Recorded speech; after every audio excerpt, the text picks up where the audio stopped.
like something smart to chew on. The Lunchroom on RCI, Monday to Friday, 12:45 to 2 p.m. The Lunchroom, informative, enlightening, provocative, engaging.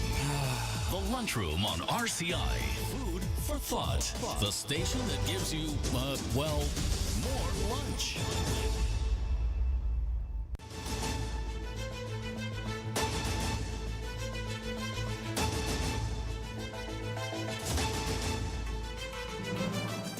Good afternoon. Welcome to the Lunchroom on Radio Caribbean International for Friday, January the 16th, 2026. And we are on to a brand new program, the last program of the week, of our first week back in 2026. Now, of course, you can get us at our website, rcisanusha.com. We're also streaming live on Facebook. You just have to search for the official page of Radio Caribbean International. And please be sure to like and share that as well with your friends and family. And, of course, the FM frequency 101.1 on your radio. Now, look back in time, a little bit of history which happened on this day. We go way back to the year 1412. The Medici family was appointed the official banker of the papacy. In the year 1547, Ivan the Terrible, at the time just 17 years old, crowned himself the first Tsar of Russia. In the year 1605, the first edition of a book entitled El Ingenioso Hidalgo Don Quixote de la Mancha, Part 1 of Don Quixote by Miguel de Cervantes was published in Madrid. Still is, in fact, one of the most published books ever. In the year 1793, on this day, January the 16th, French King Louis XVI was sentenced to death by the National Convention during the French Revolution. 1913, on this day, the British House of Commons accepted Home Rule for Ireland. And in the year 1919, on January the 16th, the 18th Amendment of the U.S. Constitution, authorizing the prohibition of alcohol, was ratified by a majority of U.S. states. And 1920, on this day, the League of Nations, a precursor to the United Nations, held its first council meeting in Paris, France. We now move on to our dish of the day. Serving now, the Daily Dish. And welcome back to our program. Also forgot to send out some birthday greetings for today, and my apologies for that.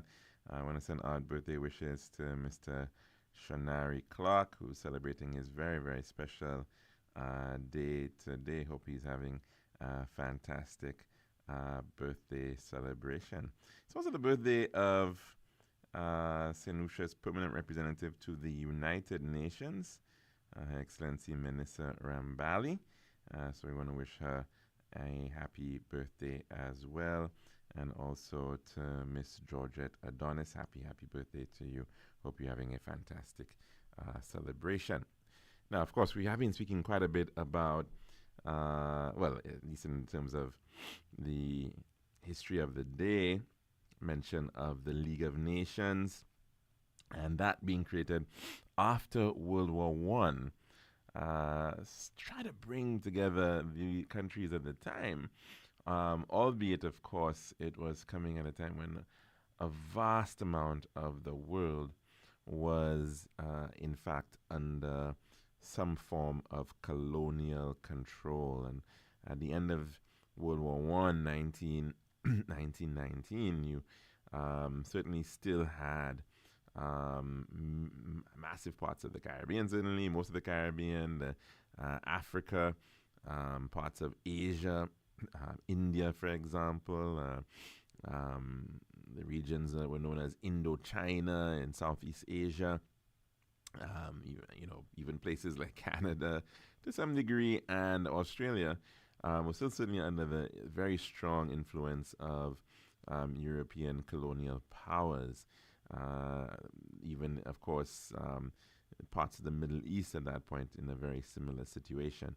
And then, of course, we saw with World War II which broke out in 1939.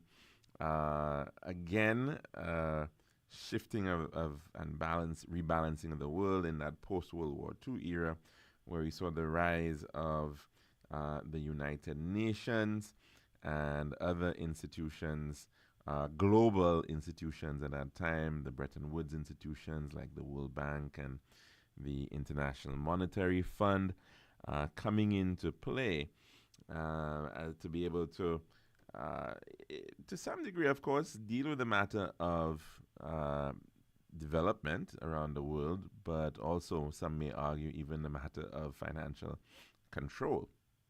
And even in the post-independence periods for many of these former colonies, the presence of the financial and economic control of a lot of these countries was still very much tied to their former colonial rulers.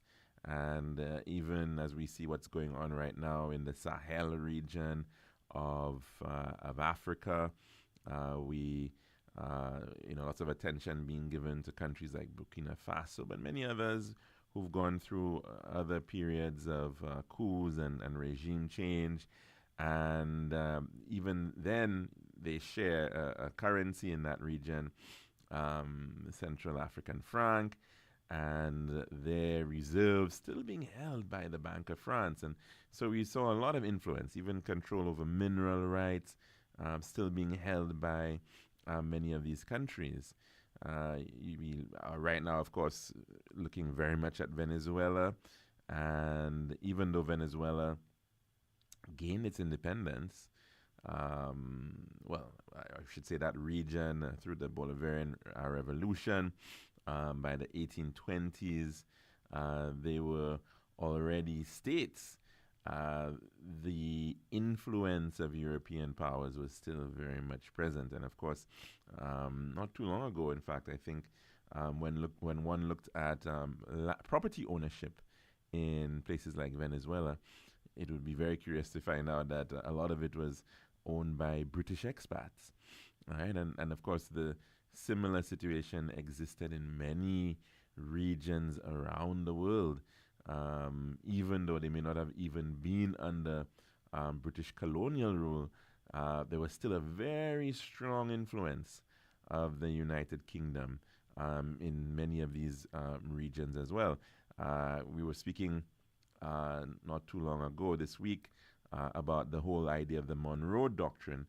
And although it is generally cast as U.S. foreign policy coming out of the 19th century, those who have studied it will tell you that it could only have been possible with the collusion and support of the British Empire at that time, because they had, in fact, the ability to police the seas by virtue of the strength of their navy and the ability to keep out the Spanish imperial interest was self-serving. And of course, it was because they saw these new countries, former Spanish colonies, as trading opportunities, as opportunities for investment and extraction of minerals and all of these things. And so it was, in some respects, although they were these countries were shifting out from their colonial rulers, you still had others waiting in the wings who wanted to be able to grasp the opportunity of these countries and what they may have had as new trading partners. And so it's quite often you see that one major empire wanes and the influence of another one comes forward to sometimes take its place. And so quite often many states find themselves in this sort of flux of changing influence over periods of time. We think about today, for example, and right here in the Caribbean, the influence of China is becoming a lot more prevalent. We're seeing interest in terms of Chinese investment, Chinese support for infrastructure through loans, the Chinese themselves projecting through initiatives like the Belt and Road projects, their own companies, their own interest as well. And so, of course, we find ourselves in the midst of a lot of the geopolitics that is at play right now. And you look at the issue of immigration, for example, and there's no doubt about it. There are quite a number of immigrants coming out of the Caribbean who head to the United States of America, but they in fact represent a very small proportion of the overall numbers. Of course, the vast majority of U.S. immigrants are coming from Latin America, but not just Latin America. We see a number coming out of China and India as well. And we know that, of course, quite often you're going to get lumped together in terms of dealing with some of these issues in terms of domestic policy by the United States of America. And so, of course, quite recently, we have seen what has transpired by way of the actions to try to tackle and to curb immigration to the United States of America.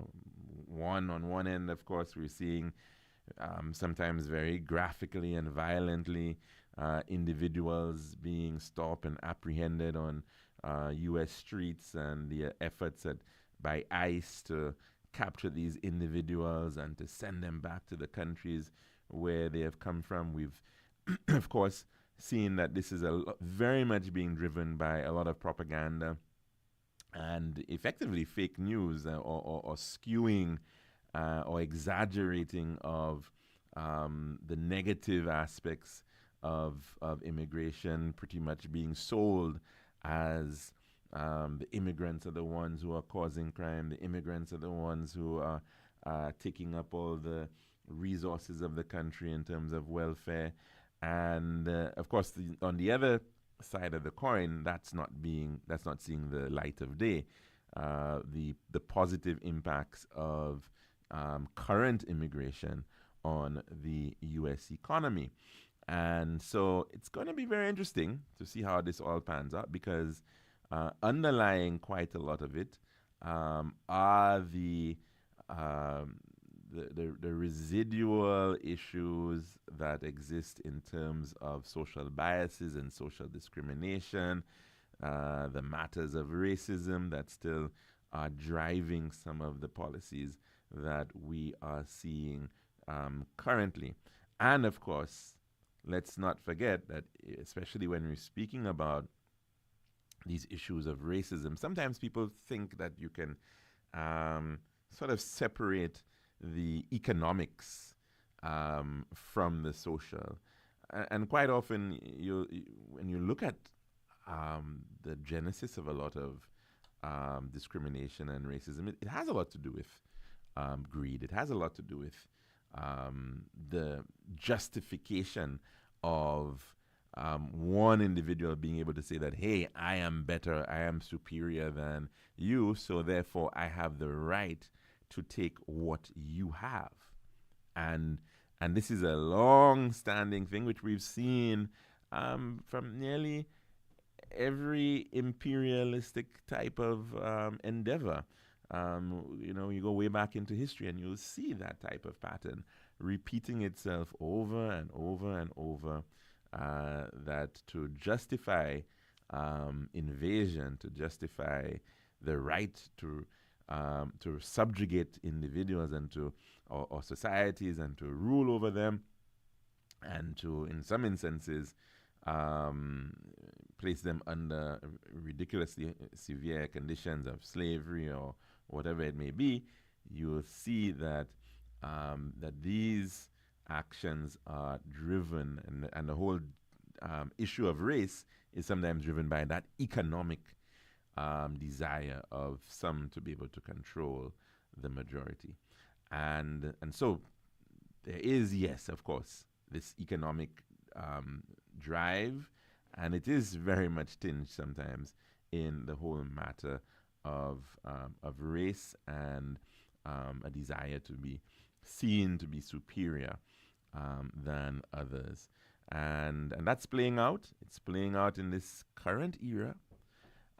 We've been speaking about decolonization for a very long time, and we've also been very wary of the potential for neo-colonialism.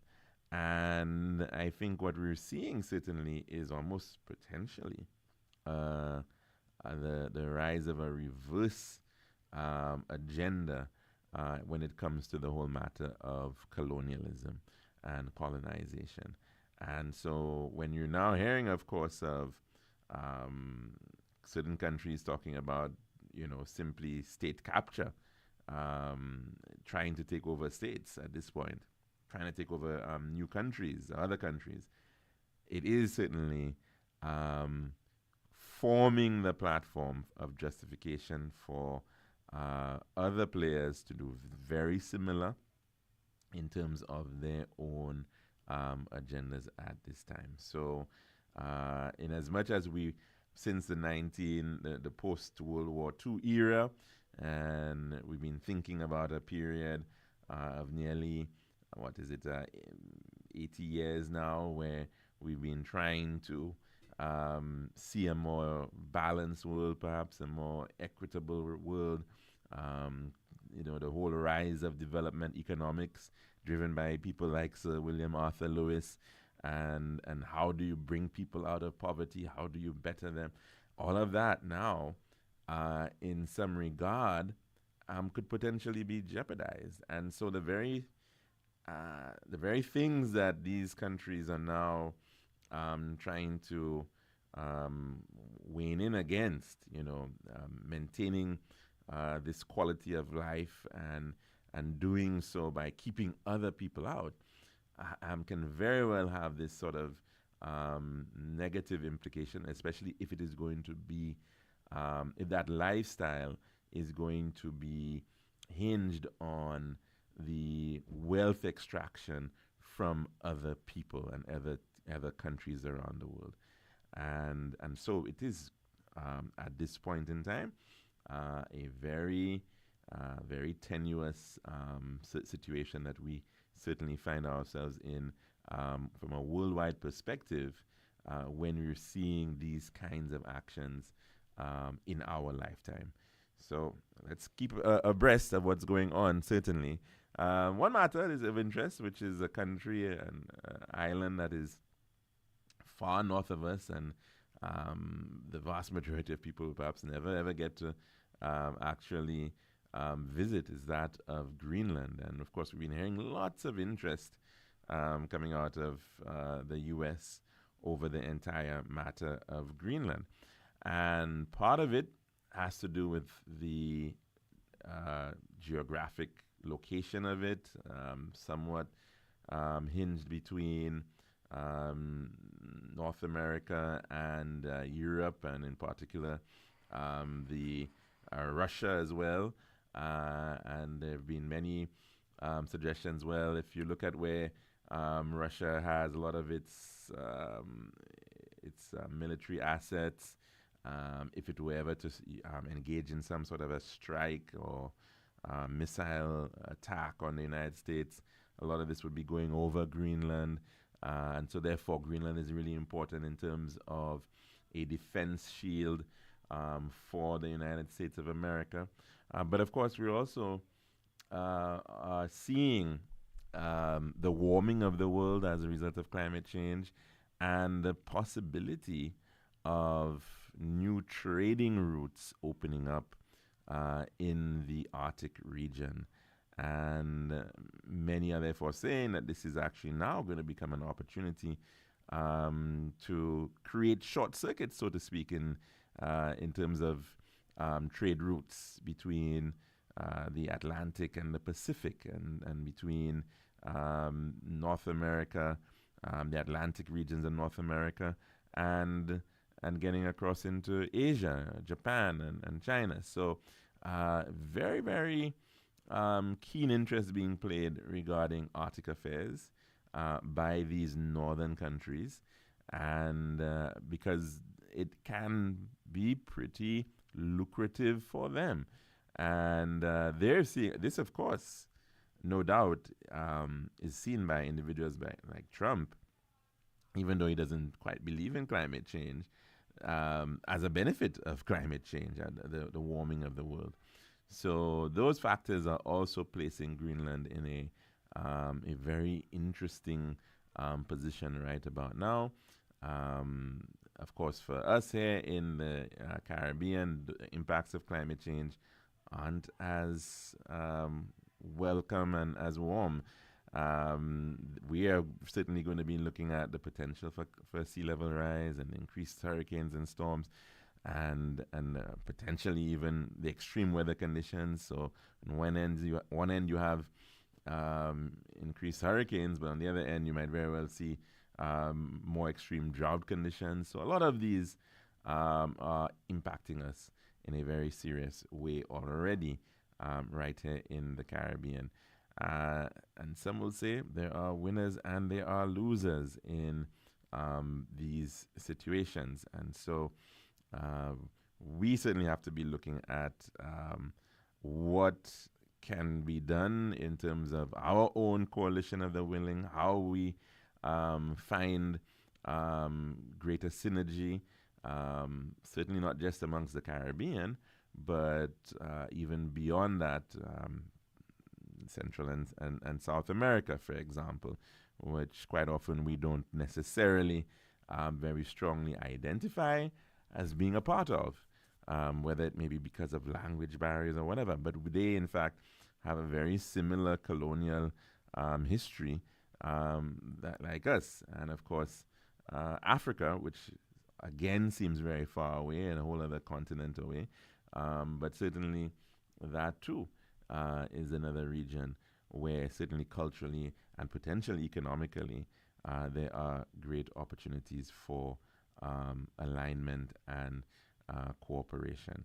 So that is the, just in a nutshell, a very interesting state of play that we're going to be dealing with.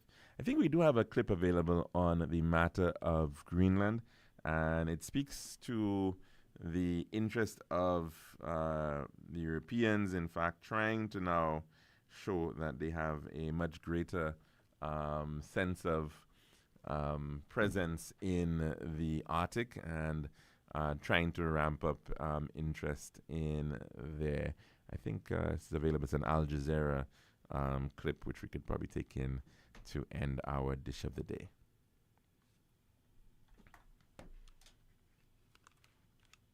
Military personnel are arriving in Greenland in a show of solidarity with the Danish territory.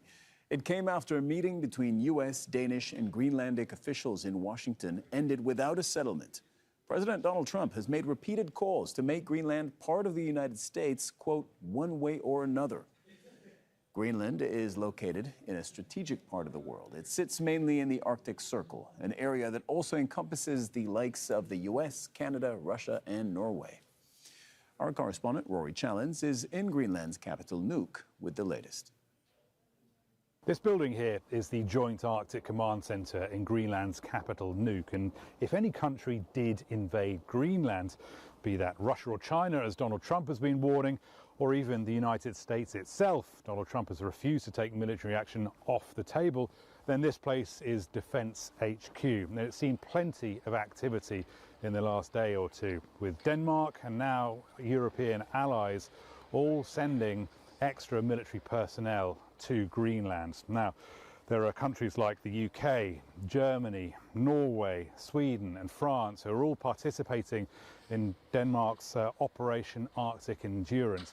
This is on top of Denmark saying last year that it was going to increase funding of Arctic defence by $4.2 billion, going to 2 new Arctic ships, maritime patrol aircraft, drones and radar systems.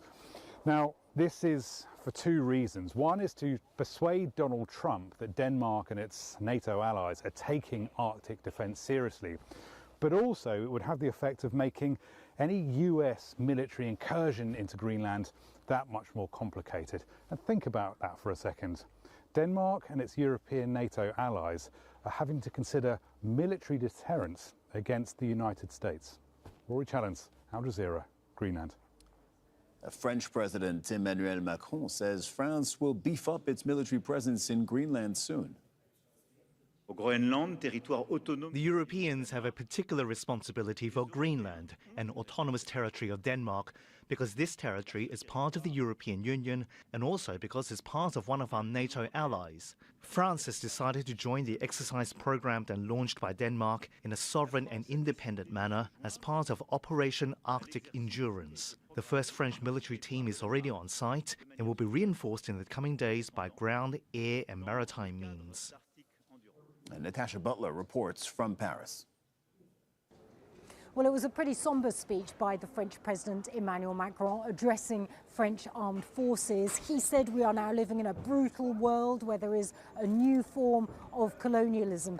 He did not mention US President Donald Trump by name or Washington specifically, but he talked very much about the fact that Europeans must be ready to defend Greenland, must be ready to protect their own sovereignty.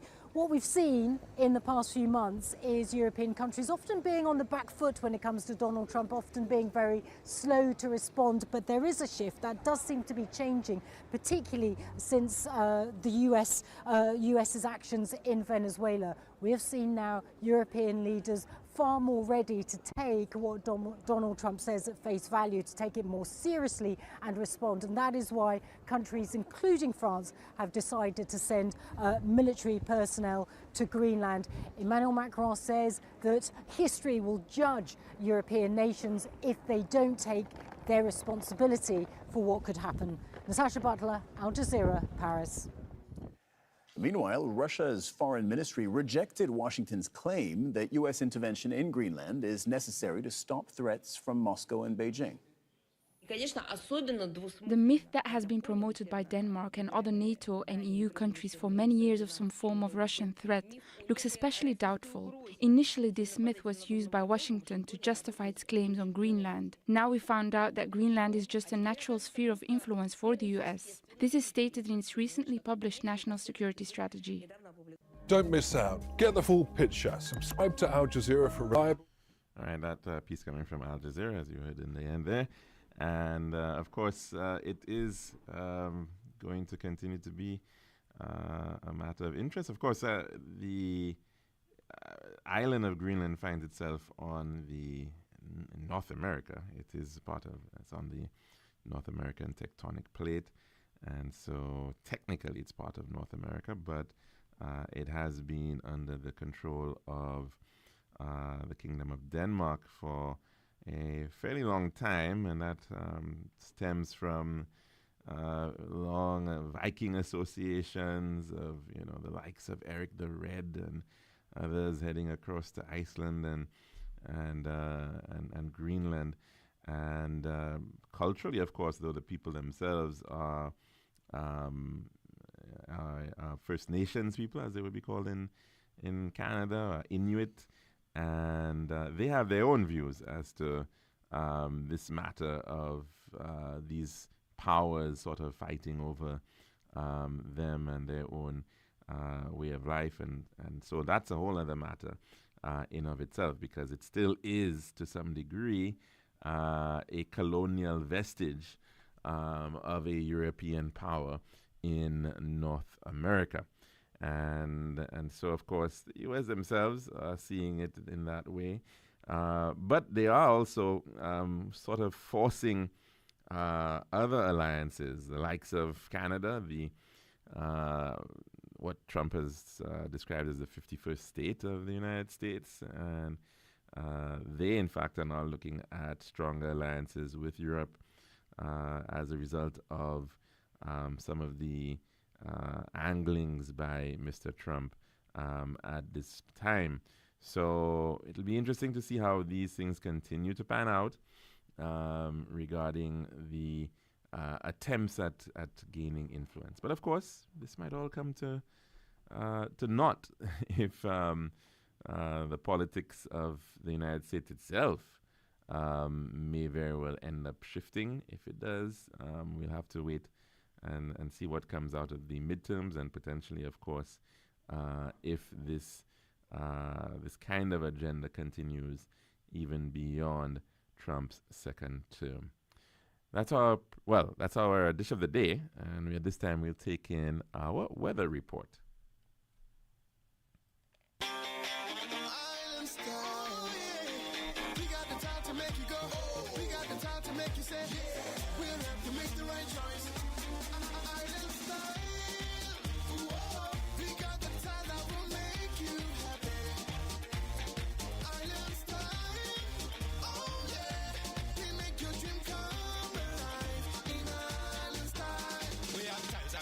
Mixes and ground. Everything you need is on the outside. For the best price and the latest style. Take a little drive down the Island Style car. We got the time to make you go.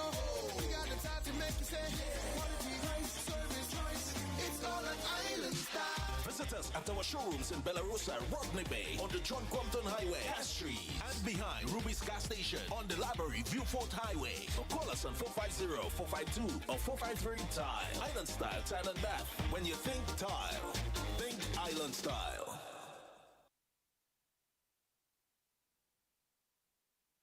This has been. This is Radio Caribbean International. It's now time for the weather news. And that's one, of course, on the 1.1. It's now time for your weather report as well, weather forecast as of 12 noon today, presented by Island Style Talamba. The forecast valid for St. Lucia for the next 24 hours. Winds will be blowing from the east in near 23 miles per hour or 37 kilometers per hour. The weather mostly fair skies with a chance of isolated thunderstorms. And there is an advisory here which reads that small craft operators and sea beavers are advised to exercise caution due to brisk winds and locally rough seas.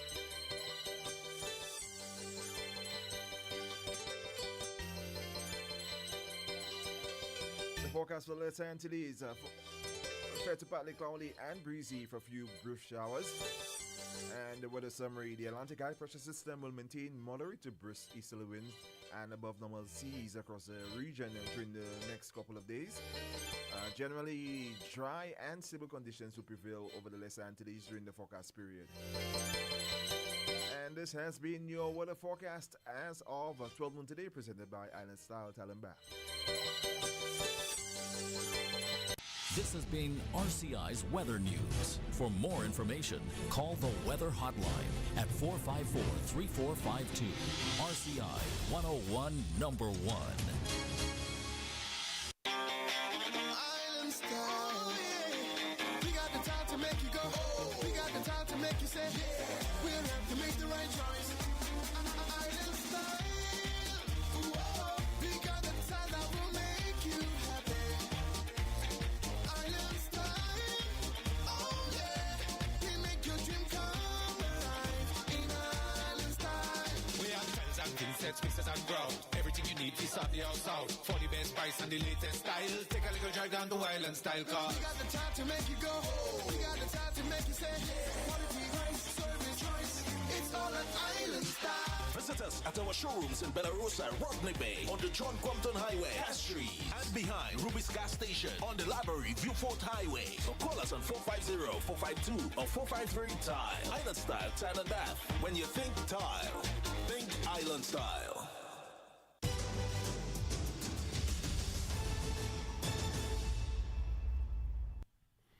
And welcome back to the lunchroom here at Radio Caribbean International.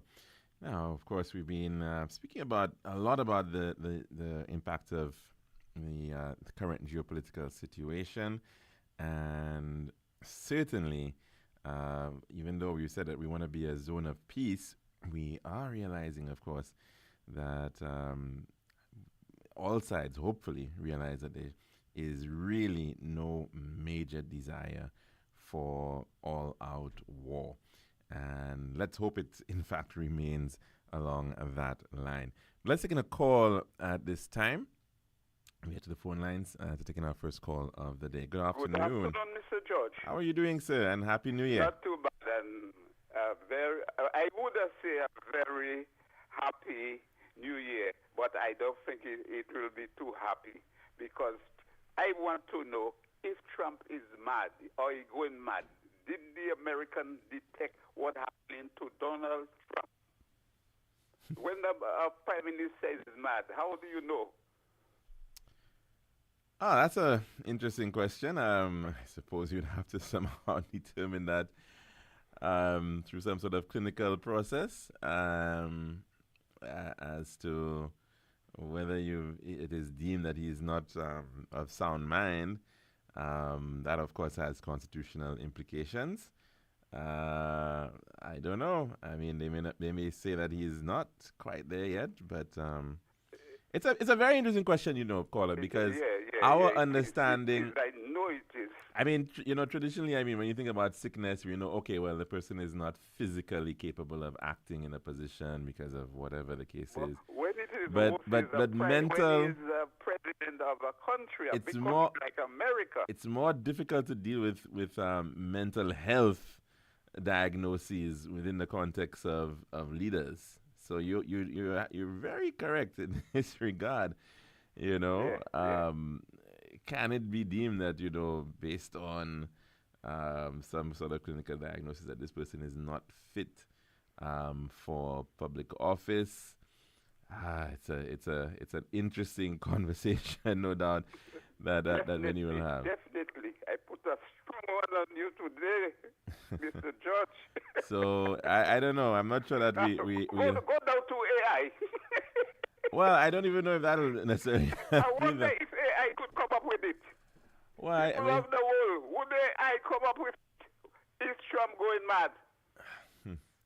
Well, yeah, but then it's and again they'll say it's subjective to some degree. I mean, there has to be something that is, like I said, is brought down to at what point should somebody be deemed?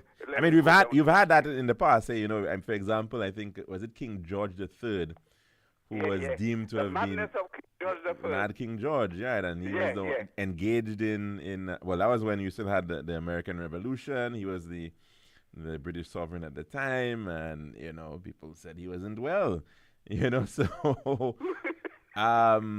it's an interesting one. Yeah, you can have these sort of situations where leaders are not of sound mind, and how do you deal with those types of circumstances? Yeah, but sometimes is greed as well. Some people can be very greedy. Greed can hold them, because a country like Greenland that have a lot of oil, they're not exploring for oil. They have other things. And I could remember in the 80s, 70s, 80s to America, we traveled. We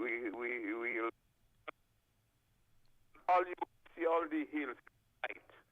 And if you come to the 2000, you travel that way, you can see green hills like other places. So the ice is breaking and breaking quick, and there's a lot of gas and oil under Greenland and mineral above land. And very, very rich. Just like they saying Venezuela is the biggest oil reserve in the world. Okay? So America wants to go and take those places to make them, to enrich itself. People of America, nothing else. Rich itself.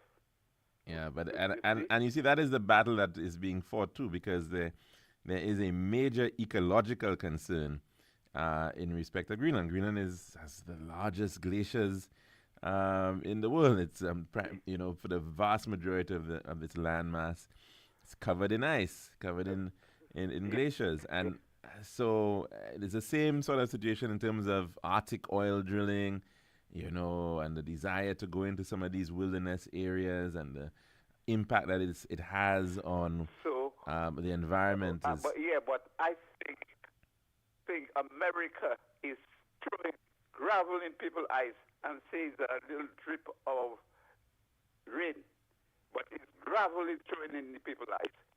Man, so watch it now, because the Europeans stepping up, and the same people who say that will take Greenland, the Russian, the Chinese, they will fight against America with Europe. Russia is in Europe. Trump forget that, but Russia is in Europe. Okay? So Trump better watch himself. And when I tell you happy new year, I don't think the new year will be. I mean, I don't know. Trump continue pushing his weight. How he pushing it right now? Good afternoon, Okay, Mr. Judge. thanks very much, caller. I don't think any party at this point in time wants to see out full-blown warfare. We could cut the call, please. But at the same time, I mean, yes, there's always that possibility, but I really, really don't think anybody wants to end up in an all-out war with the United States. And likewise, I don't think the United States wants to have an all-out war with China or these other players either. It really is potentially a sort of a Cold War situation that we're getting into. Let's take another call. Good afternoon and welcome to the lunchroom. What's on your plate today? Mr. George, how are you doing? Very good caller. How are you? All right. Well, what the caller has to realize is that there's a thin line between genius and madness. Yes. So, to some, like, and you said that it's a subjective call here, and if the metrics you use, I guess, is who using them. Some people say Trump is brilliant. He's a genius. Some people say Trump is brilliant, and some say, some say he's mad. Attach messianic qualities to him. You know what I'm saying? Which is higher than genius, So while he might think so, that's just his views, but that's how it is. But Mr. George, your people all right? Yes, thank you. They are. Yes, Alex yes. Senior and Yes, thank you. Alex Junior and everybody. Everybody is good. Thank you very much for asking. Have you heard of Nurse Alce? You ever heard that name? Yes, yes. A matron is a matron at Victoria Hospital. Yes. Yes. And she became, when she got married to Philip Parker, who was a mathematics teacher from the United Kingdom. Yes, yes. From England, yeah. She became Nurse Parker. She passed, I think. Oh, I wasn't aware of that. Okay. You see, you wasn't aware of it. She passed. Oh. And this happened this week, or? I think it was, maybe 2-3 weeks ago. Oh, okay. I wasn't aware. Okay. Well, that's where I want to go. That people like her who have given so much service to this country could go away, could pass in silence like that, and nobody hears it, there's no words spoken, of her. In fact, I on another talk show, I heard a nurse who worked on her was, mentored and tutored and learned so much from her. Call up and lament that. That is Nurse Drysdale. You might know her. Nurse Drysdale. I don't know Nurse Drysdale. I know many Drysdales, but I don't know. She was a Frederick before she got married to Julius Drysdale. Ah, okay. All right? Yes. She herself is retired too, and she's saying that that lady thing herself and Nurse Arak Singh, from Nico, served with her together, and how she was such a devoted and committed lady, to her work. Yes, yes, yes. Everything. A lot of good things about her. Yes, I've never met her personally, but I knew of her, and her family was the Alce family. The Alce family, right, of Gantas Bay. So she would be the aunt of the proprietor of the coal port, Michelle Elliott. Yes, so I know the family, but I didn't. Of coal port is, well, not necessarily. What's his name? I mean, he leased it or something. Well, the person who runs the restaurant, who owns the restaurant aspect of it, yeah. Okay. But the property, I think, is the Alce. Yes, exactly. So, so I know of the family, but I never knew her personally. And she was well known even the bigger point here. I think she was also very good friends with Derek Walcott as well. Who's that? I said I think she was also good friends with Derek Walcott. Yeah, yeah. Well, yes. These people, they belong to a certain class, these kind of red people in the time that, and they had good relationships, sort of red people, red, mulattoes kind of people, so they would know each other well, that group of people in these times, Yeah. But I think I never heard anything from the Nursing Association, so maybe they might. The Walcotts and yeah. you see these people, there were a lot of them, a lot of families like that, Anyway, the fact that this lady could come and do all her service for St. Lucia, I mean, Calix is about time, and we need to seriously think about that, getting in the, in the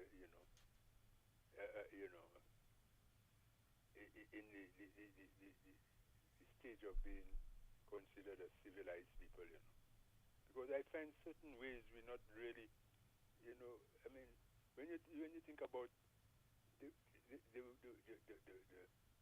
little attention and significance we pay to our legacy, our history, it's damning, And I think it also has to do with our respect for elders. That I think is. The history, we don't have no interest. Well, sense of right, but also how we deal with that generation of persons who sometimes just simply get forgotten, and we think, wow, this person must have passed, 10 years ago, and you find out they're still very much present, very much alive, and. Because one of the metrics used to determine how civilized a country is. Well, how well a country is doing. And the vulnerable and the children, I think in Japan they were saying that there are now over 100,000 centenarians. We're getting low marks there, we're getting low marks, in that regard. Yeah. How we're treating our young people, children, and our the ends of the spectrum, the very young and the very old. Yeah, the very young and the very old. We get low marks there. St. Lucians, we have to pull up, And it's commendable that the lady was talking about her desire to really pursue the construction of a what do you call it? Which lady are you referring to? Museum. That is Lady Compton. Oh, you're speaking about Lady Janice Compton. Yeah, the museum. And, but then again, because of the mindset, we'll take God, the mindset of St. Lucians. Imagine, you heard of the news, of course, how they were taking, the people were taking away the tombstones. The bricks from tombstones and the mourn. Yes. Can you believe that? Yes. It's just easy. Yeah. So how, if it is not these things, the exhibits in a museum not properly secured. Yeah. What would be the fate, Yeah. But in a way, you'd have thought that we'd moved as a society beyond that, because there was a whole building just on that same road, where the museum is, that the lower Mon Road that takes you to Therefore. There was in fact an entire one of these barracks, one of these stone brick buildings that was there, and it was actually sold, and the person who bought it, I believe, was a Barbadian who lived in St. Lucia. And his desire was to just take it apart. And he, in fact, did so. Yeah? He took off all the bricks and shipped them to Barbados for sale. So, that's been done in our past. And so we should really be at a point now where the little that we have, we should be trying to. The people who serve this country with great honor and dignity and, commitment and devotion and passion,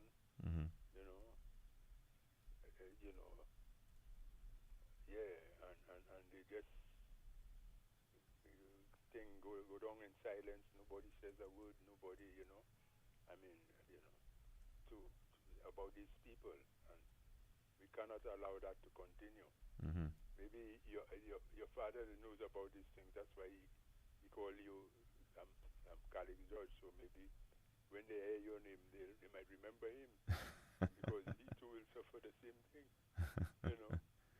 Yeah, we all.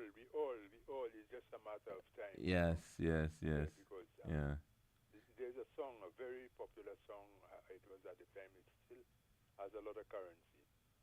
I don't know if you know that. Where are they now? Where are they now? Yes. You know that song? Yeah. Like you say, Brown, where are they now? Where are these people we used to know? So popular in this country. Where are they now? You know. Yeah, and that thing's still prevalent. It prevails, and we must. I don't know how we're going to do that, boy, but yeah.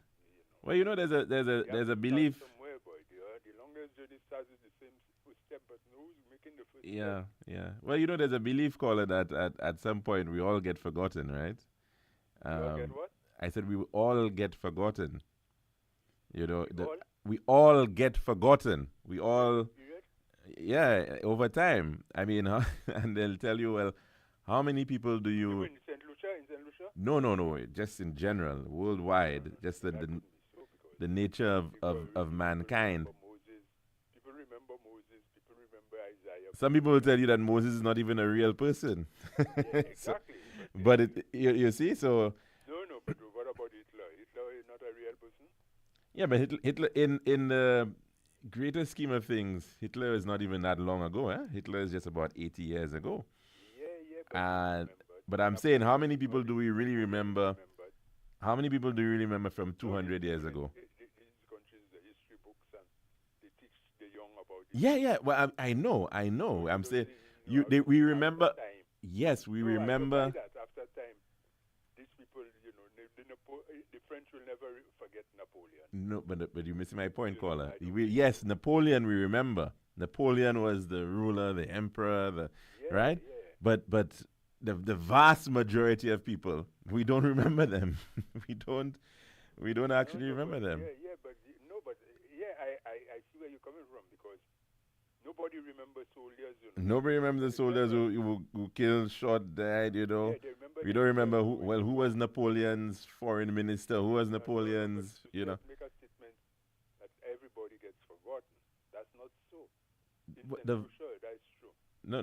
What I'm saying is that I agree with you that obviously that the countries that perpetuate their history, they pushed it and whatnot, they will remember some figures. There's definitely will remember some people. Of course, they'll remember. Like from the Greeks, for example. You remember, who do you remember? Alexander the Great. But you don't really remember the vast majority of the people who lived. Yeah, that's what I'm saying. Socrates and Plato and all that. Plato, right? And this is a. You remember enough that for a non-Greek person. but for Greece. Yeah, but this is Greece. Remember, this is Greece that is. You can't tell a Greek, that they don't remember people. Yeah, but this is Greece that was so influential to the vast majority of society, of countries in Europe.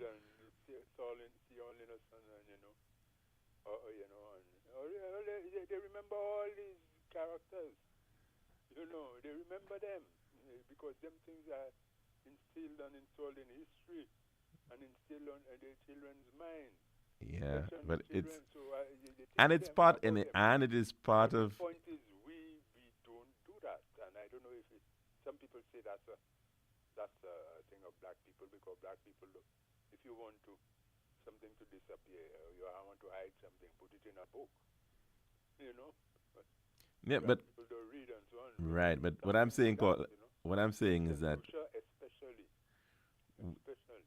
Yeah, I agree. I agree that we have a long way to go in terms of our own memory. You can't say we like everybody in that regard. No, we're worse. We're definitely one of the worst. I'm not saying that because that's where I think that's where I don't agree that you drifting that everybody gets forgotten. No, I was speaking in a very Everybody in St. Lucia. No, caller. You I'm not making an excuse, of it. We have to do better in terms of remembering our own. But I'm saying to you that I was just making the point that there is that school of thought that as time goes by, whether it's 50 years, 100 years, 200 years, 1,000 years, the number of people you actually remember dwindles to really a handful. Because a lot of people become, I get Alzheimer's. A lot of people amnesia and different. Well, people, look at the average 90-year-old, for example.